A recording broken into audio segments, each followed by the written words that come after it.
Good morning, good afternoon, and good evening, and welcome to our Truth and Revelations podcast.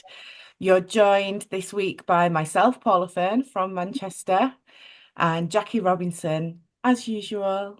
Hi. Hi. And we've also got a guest on with us today from Wisdom Witches, and it's Wendy Chalmers Mill. Welcome, Wendy.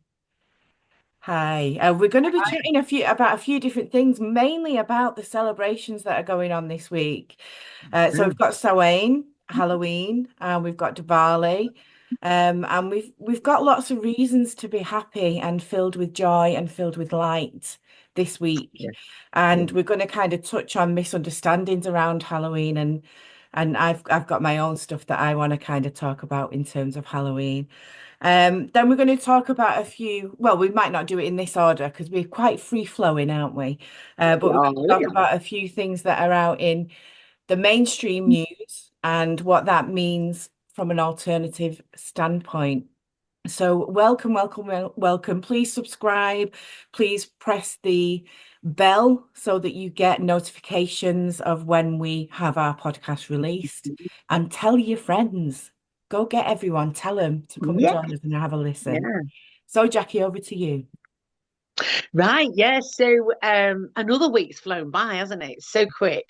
And we're really right in the midst of autumn, aren't we? That's why I've got a nice little autumn background, lots of leaves. And so, yeah, the nights have drawn in, the hours gone back. So it is darker. But how do we put a bit of light into our life? And no better way than to celebrate. So actually today is Thursday the 31st when we're recording it. You won't get it till Saturday. But it is Halloween, which as a child and my son as well really loved Halloween, and there's so much excitement, but there's so many meanings that we perhaps didn't realize, and I certainly didn't. And as we're finding out now, so obviously the traditional or Celtic version Halloween, and which was the original one, was Samhain, and which no better to tell us about it than Wendy, because Wendy's Scottish and Celtic, obviously. Yeah, it's fitting in very nicely, is this? And of course, we have Diwali today as well. So, it's not almost three celebrations, but they're all connected, aren't they?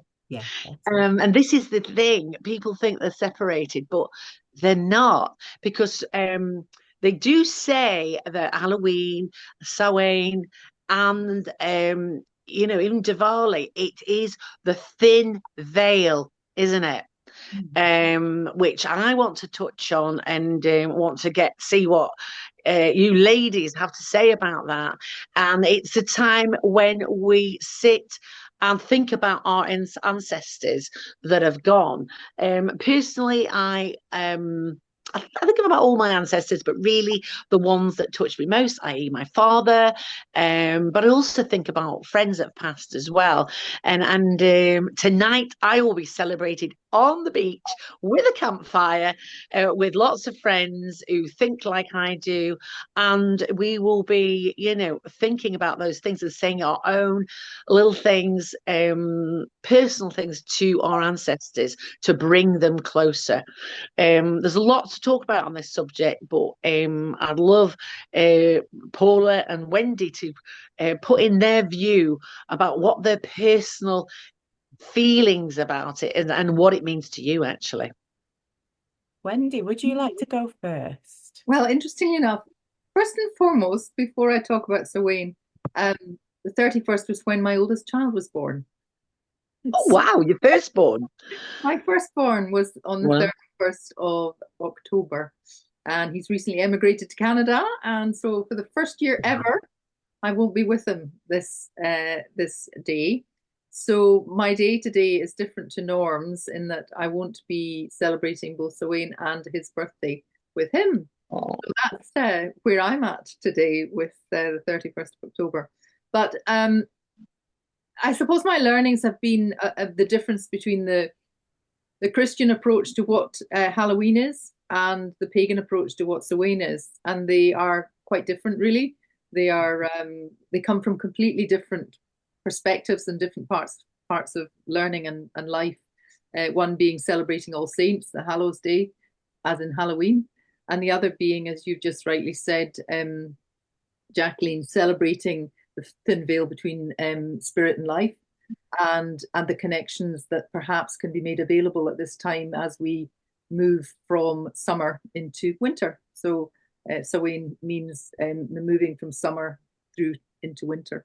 And I think it's that nurturing time when you can embrace the darkness. And we've talked about bringing in the light, but I think it's also important to balance light and shade, because that encourages more light rather than to be fear, to bring in fear with dark. Yes.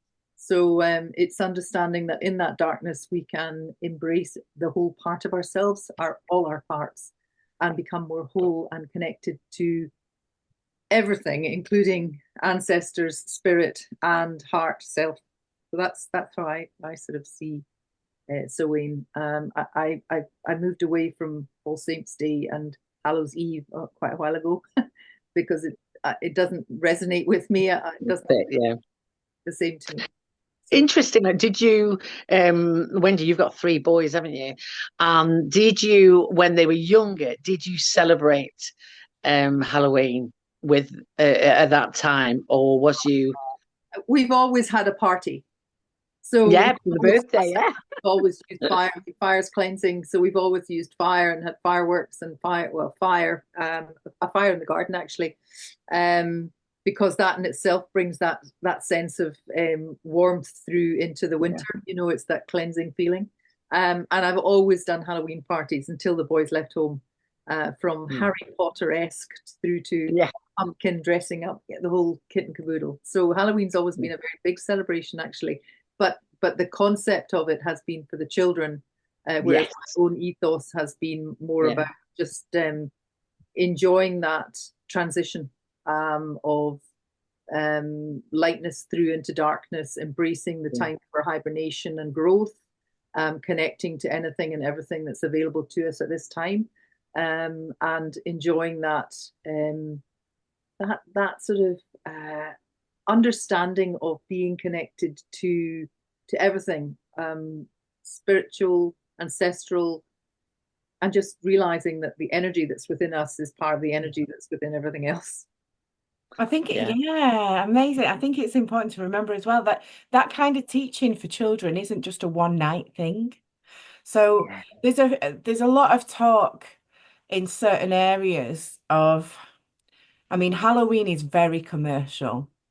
I've always celebrated Halloween with my children because of what it means for me, and that is that thinning of the veil between the two worlds. And it's about recognizing my ancestors, but also recognizing the sadness that a lot of our ancestors, such as witches, have been through, or witches have been through. They were healing people, they were healers within a village, and they were ostracized and they were tortured and all sorts. And it's remembering that and teaching my children that as well. But that's an ongoing process. So I want my children to be fully aware of the world and fully aware of the past in terms of Halloween and how that has sort of come about as well, and the pagan side of things. But I do let my children go out and celebrate that with their friends. They go to Halloween parties and things like that. Now, some people consider that as bordering on satanic kind of behaviors. I believe though, isn't it? it's what you attach to it. Exactly that, Jackie. I think it's the intention that's behind it.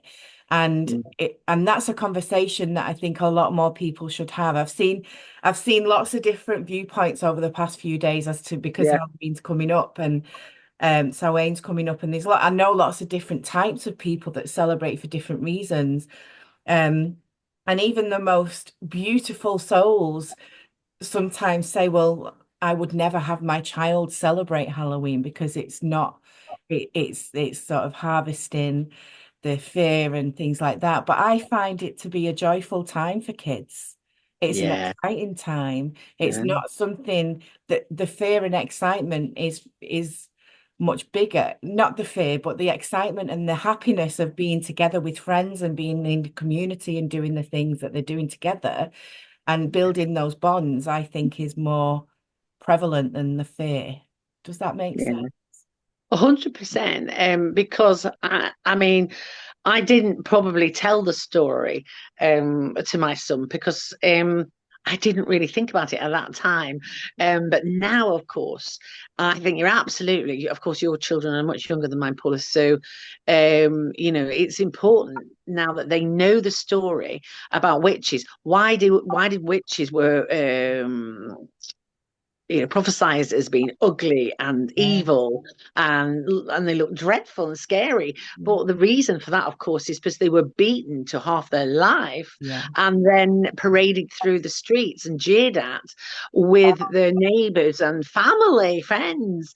And in Lancashire, where we live, Wendy, it's very prevalent here because it probably is in Scotland as well, but particularly here at the Pendle Hill, there's a big history with the witches and the Lancaster Castle and all that, isn't there, Paula? So there's lots of stories and lots of events you can go to these where you can learn and take your kids, and I love that. I do. I usually go. I've not had time to plan anything for this year, but I usually go to Lancaster and go to one of the events. It's really funny. The kids had a school Halloween disco yesterday, and just hearing the laughter outside, it was just amazing. But my daughter wanted to go as a fortune teller because I have a crystal ball, although I don't really use it. And she wanted to take the crystal ball on my tarot cards, and I just thought, yes, this is it. This is amazing. Yeah, the understanding, and not to be afraid of tarot cards or spiritual things, because that is still very prevalent, isn't it? And witches, as I think we did have a conversation earlier, Wendy, about the title, Wisdom Witches. What a brilliant name. But some people are offended by the name witch in a business sense. Well, it all stems back from fear. Anything that's outside cultural norms. The witches, the whole ethos of witches when they first in ancient times evolved. They evolved as we've talked about, as midwives and healers, and they didn't use the traditional systemic medicine that doctors that were religious. Doctors and religion in those days were one and the same. That they performed on their villagers or whatever. And the witches were if you like, the witch doctors. They were the people who had the knowledge associated with nature. But because they didn't, firstly, because they got results and they weren't conforming to religious ethics, there was an inbred stigma attached to that men, primarily men, got scared of women having power. And as a result, they started to stigmatize witches as being something that were supernatural, that were outside the norms, rather than people that were just related to the woods, the nature, the forest, the ability to have the knowledge of the land. And so they were persecuted and killed primarily for that non-conforming to cultural norms. And it still goes on. It's very much so. Fear is the strongest. It's the strongest vibrational frequency for our survival instinct. And as a result, if you can instill fear, you can create whatever you like, as we've seen in recent years. Absolutely. Create fear, and you can brainwash anybody to do anything. So that's how the same thing happened to witches, same thing happened with Nazis, same thing happened with COVID. The whole thing is based on fear. It's the strongest instinctive survival thing we have in the 3D world. I think I kind of identified that period in the 1700s as when women were really suppressed at that time, and they instilled so much fear in them that they don't speak out. They dimmed their light. Absolutely. At this point, more than any other time, equal rights and all of that. I think prior to that, they probably did have a bit more.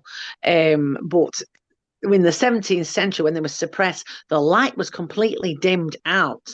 And I feel now, we talk about the golden era, we're coming into the golden era, that are like we're seeing more and more women shining and coming out and being outspoken. In fact, more women than men about, topics that need to be talked about that other people might be fearful about. And I think that's fabulous. And I really do. let's remember. Sorry, I was just Carry going on. to, the other thing just get associated with that subservience of women being put down. Women used to use drums as part of their circle of knowledge in ancient times, and the drum was banned, and all drums were burnt. And it was a banned instrument. It's the first instrument. The drum was the very first instrument ever to evolve in culture, and as women used them to create this connected circle of energy and love Frequency. and light. Again, it was feared, and drums were banned, and people who Wow. had them were killed, and the drums were all burnt. And interestingly, recently they've discovered all drums, frame drums we're talking about. All frame drums have got different origins, but the Scottish frame drum looks like a basket. It's actually a basket, but when you turn it over, it's got the leather on top that you can use. And Yeah. To disguise it. survived was because they disguised it as baskets Wow. for putting their food in. Oh, wow. That's it. I didn't know that. Yeah, they discovered a Oh, drum recently in Scotland, that's a very old frame incredible. drum, and realised So how is that specific weaving that they do in that area there? differently. Yeah, well, Scotland, they a lot of the Celtic, the pagan, the witches. Scotland was the origination. They came witches. They were huge. There was more deaths in Scotland, more witch deaths in Scotland than anywhere in the world. And there's a Really? I didn't know that either. huge culture surrounding ancient women's knowledge, if you like. Yeah, The ley line, you have more, this is Ley what, line. all things, more ley lines in Scotland. Yeah. And actually, the UK as a whole have more ley lines than anywhere else in the world. So that will explain all the wisdom and why actually UK was quite powerful and has been British Empire, but they used it for bad, didn't they? Yeah. Which is not great, but will explain a lot and why there was more witches in Scotland, because you've got so many, and and the discovery of that's another topic for another day. I know we need to talk about that more, because I am fascinated with Scottish witchcraft, and it's something that I've not had chance to look into the history of it. It's something that I really want to do. So we need to chat at some point, Wendy, as well.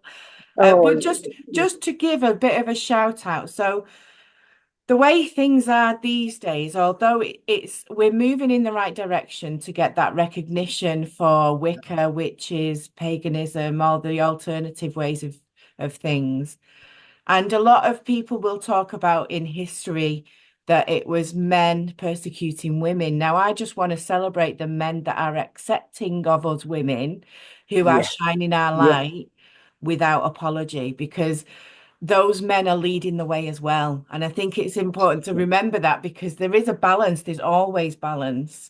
And we're starting to get that acceptance that should have been there in the first place. We're on a level field more so now. Still way to go, but it's starting to happen. And that's what we want, isn't it? As you said, Paula, we want the balance. I certainly don't want women to be more powerful or men to be more powerful.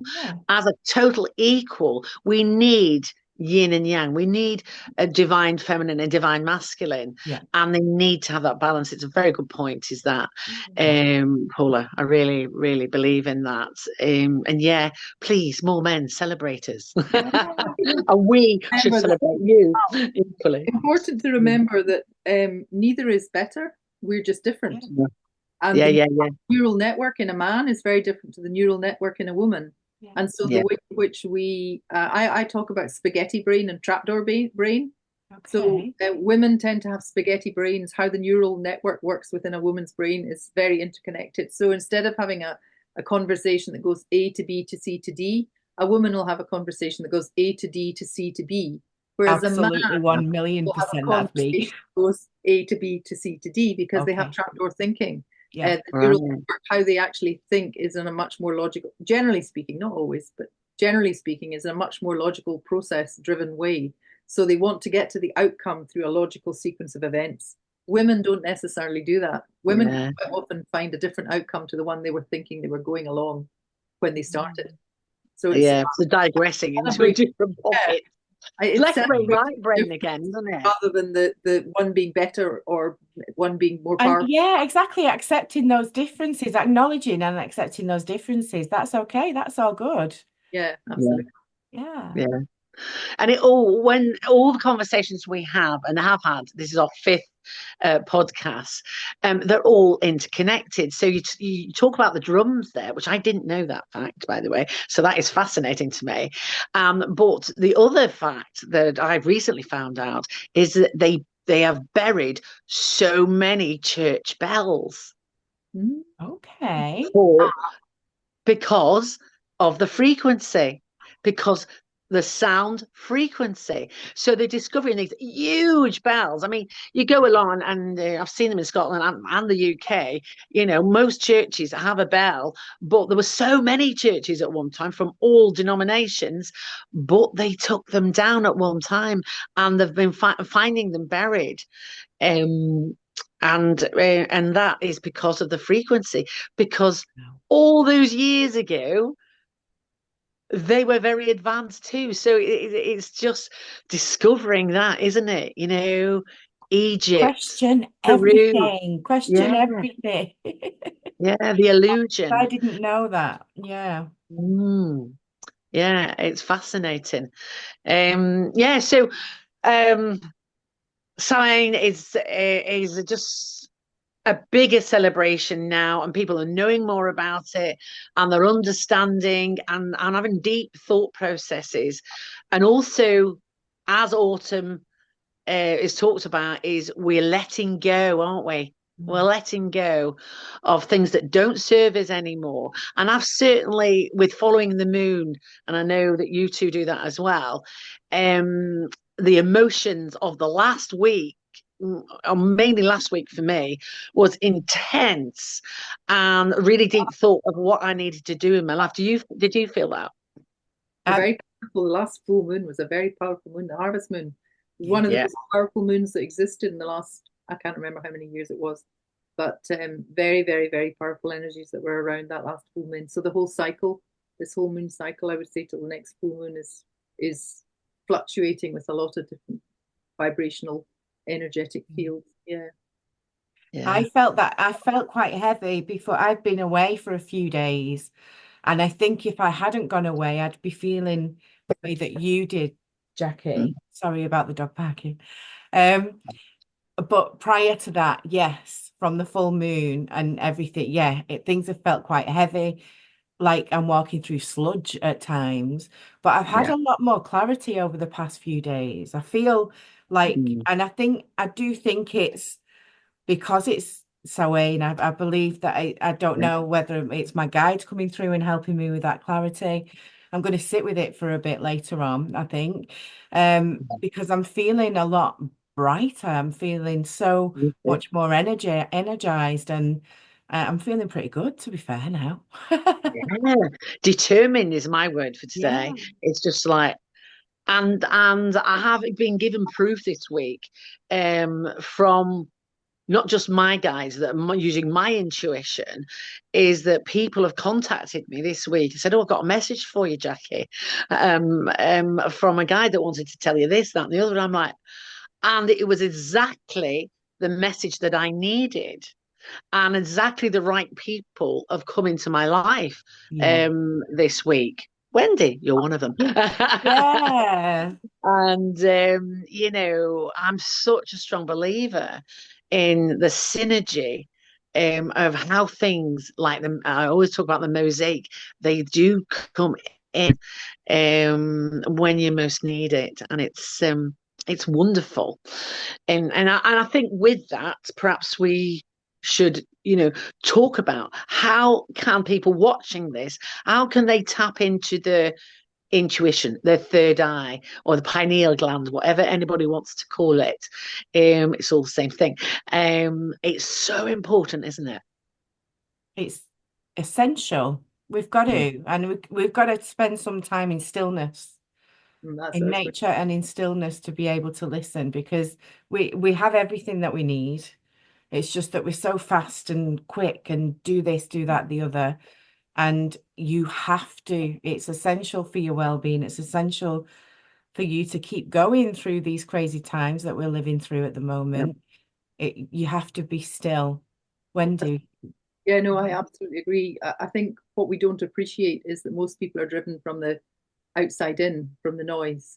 Most people live their life by the noise that's outside. And as we have technology now, and as we have media, and as we have all the additional electromagnetic currents around about us, the frequencies are really affecting us in completely different ways. And I think what is essential to appreciate is that life is lived from the inside out, not from the outside in. We've got it the wrong way around. Yeah, absolutely. And to do that, as you say, Paula, the first and foremost thing we need to do is go to our heart. I think I talk about three brain situation: gut, heart, head, in that order.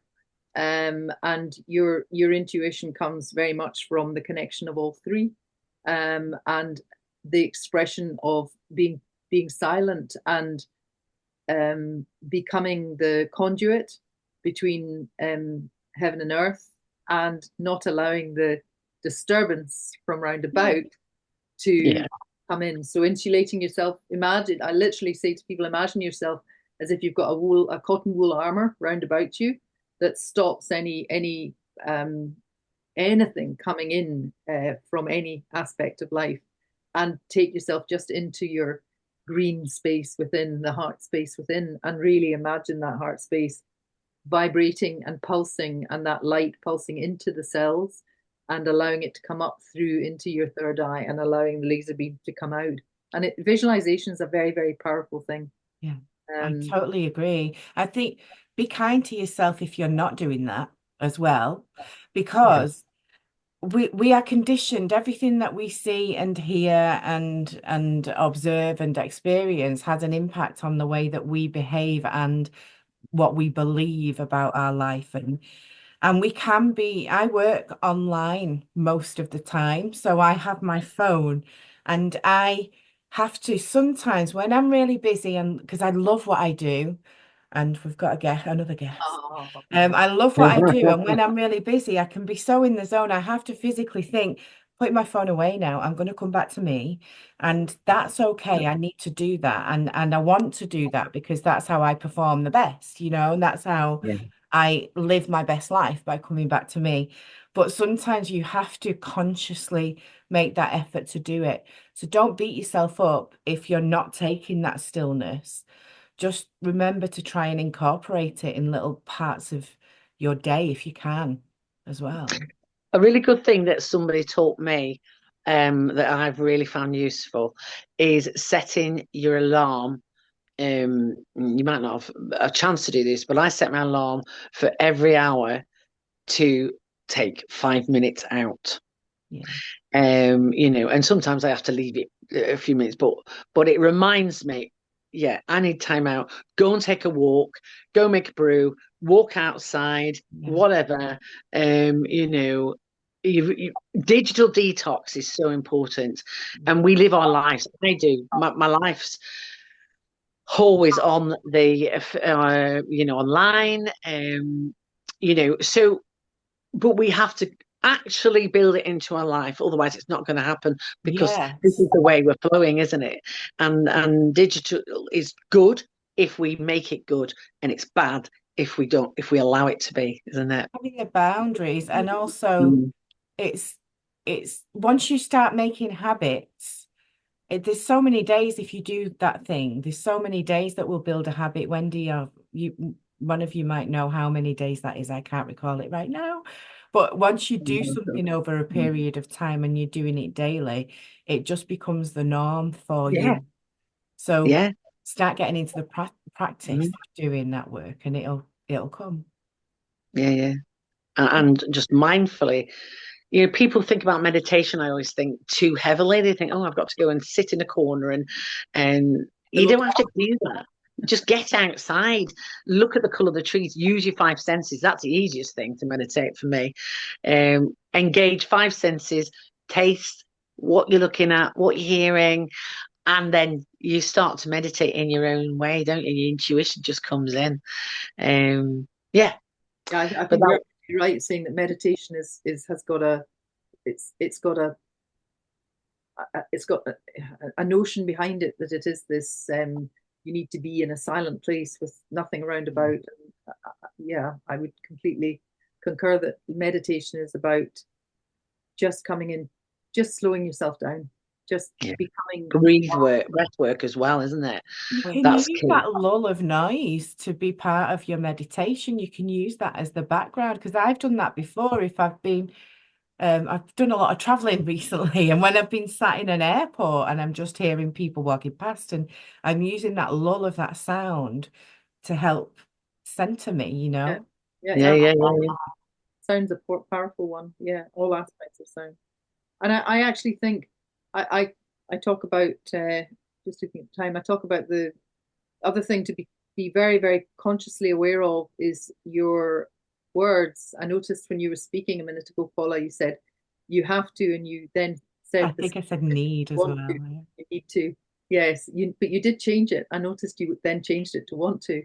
Every single word has its own vibrational frequency, and the more that we choose words of a higher frequency, the slower we become we slow everything down because we're starting to make choices about what we're saying, both internally and externally, and what we project out as a result of it.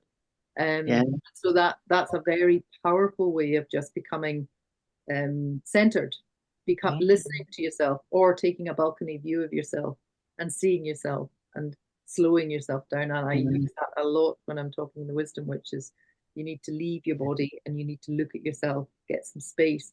We're the only creature on earth that has that ability to do that. No other living creature on earth can do that apart from us. We can go out, we can go into our higher consciousness, we can look down on ourselves and we can make choices. And no other animal in this kingdom has that ability. We're so powerful, really, individuals, aren't we? And vocabulary is so important, how we speak about ourselves. And obviously, childhood, certainly my childhood, we were taught to be humble and like, I'm not that good, really. I'm hopeless at that. That's just regular vocabulary for me.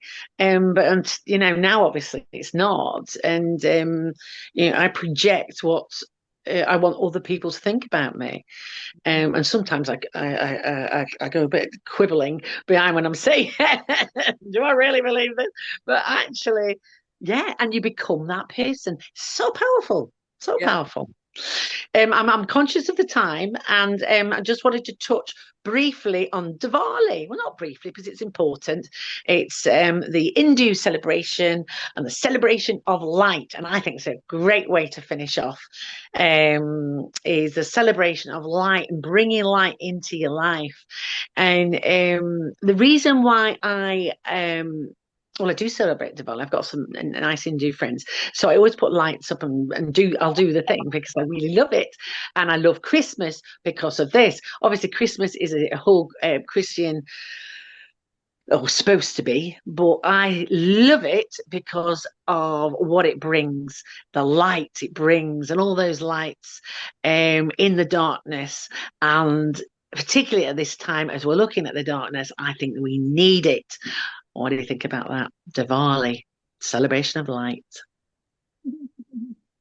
Yeah, I think it's an incredible celebration. I've got Hindu friends that celebrate, and I've not been to a Diwali event, to be honest, ever. And I need to change that.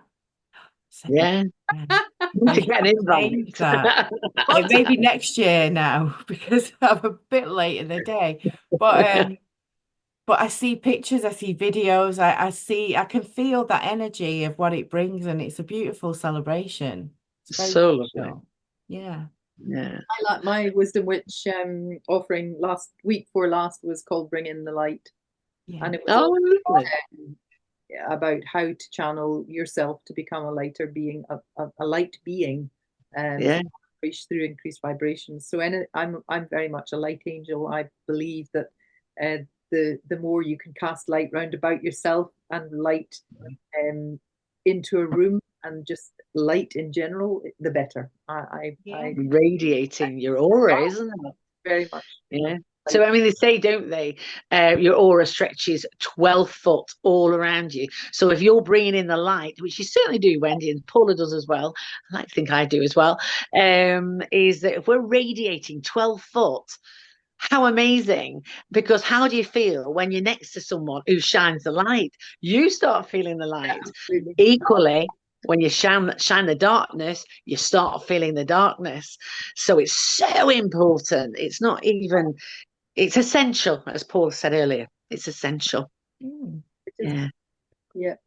If you're with somebody who's got negative vibes, because we are, as humans, are negatively biased for survival, our default mechanism is to be negative. And so if you're with somebody who's heavy or negative, it has a far greater viral effect than somebody who is light. So you need to be twice as bright to shine the way. Yeah, we do. And we're going to do that, aren't we? So as we come to a close, I won't talk about the topics, just briefly. We've had a budget. I don't want to bore people with that because that's not shining the light, but let's not pay too much attention to it, is what I'd say, is because the light is coming. Focus on the light with that one, and everything else that's happening, we have to acknowledge it. The floods in Valencia, let's acknowledge it and then move on, because if we can't do something about it, then there's no point paying the energy or giving it the energy, but acknowledge it, send prayers and light to the people that are affected. And we have to keep raising that vibration through the roof. It's so important. And I just want to mention that there's something very important happening next week, November the 5th. I know it's bonfire night, more light, more fireworks. Very much in tension, but of course it is the big vote in America. It will affect everybody, and I'm pretty sure we'll get the outcome that we need to get to the golden era. Yeah, and let's remember that things change and things happen, and tragedies happen, and when we are in control of the things that are going on around us, it makes things easier. But there is a lot of things that we don't have control over, and step away from that energy. I've just pulled an angel card, and it's come up with Archangel Michael. Oh, wow. Stand in your power, be true to yourself. That's definitely something that we can take away from today. Yeah. Oh, I love that. Just before we go, if anybody's interested in the Wisdom Witches, we've just published our new book. It's on Amazon. Tell us just a little bit about how they can connect with you. How can people get on the Wisdom Witches? The website. The Wisdom Witches. It's like very much like yourself, Jackie. It's spreading the light, inviting people to understand their alignment and purpose in life, to become their biggest, brightest self.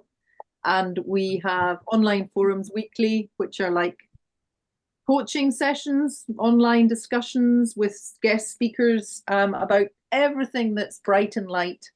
And the website will allow people to see that online learning session weekly. Tomorrow, for instance, what did I say it was on? Oh, it's called Breathe with Ease. And next week's about self-hypnotism. The week after is about sacred geometry and energy medicine.